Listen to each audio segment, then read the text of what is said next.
دوستای گلم سلام بر تمام مازندرانیای عزیز. یه دوست عزیزی از آلمان ایمیل زده بود برام که آهنگ جدید این خواننده رو از آن درخواست کنیم. امروز یه آهنگی از این خواننده که معرفیش میکنم الان آماده کردم تقدیم به تمام مازندرانیا و تمام کسایی که خارج از کشور با زبان مازنی صحبت میکنن. این شما و این رضا کرد و با هنرمندی علی اسدی، تنظیم صدا رضا غلامی. منو تی فاصله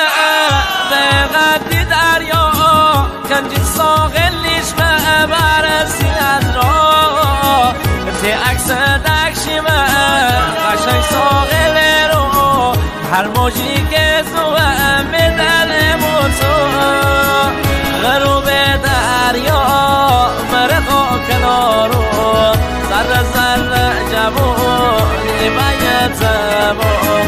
غروب دریا مرقا کنارو ذره ذره جوانی بیتمو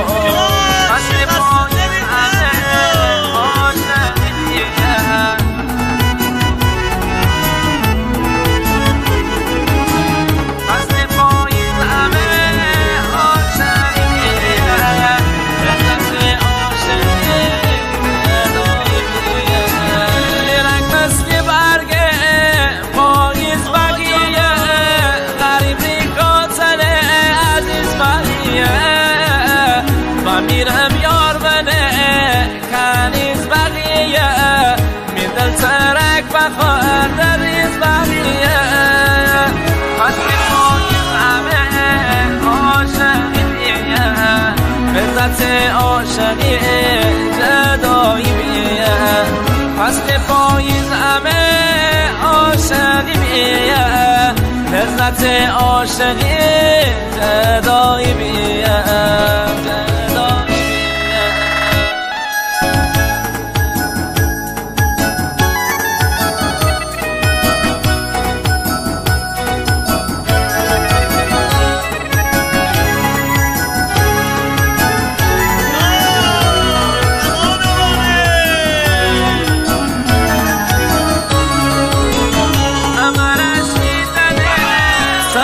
رشیدنه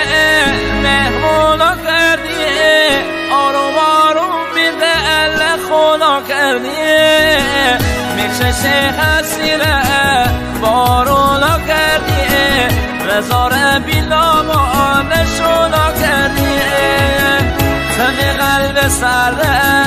بزوی تیشه فراموش بگیمه واسه قمیشه تمی قلب سرده و توی تیشه فراموش بگیمه واسه قمیشه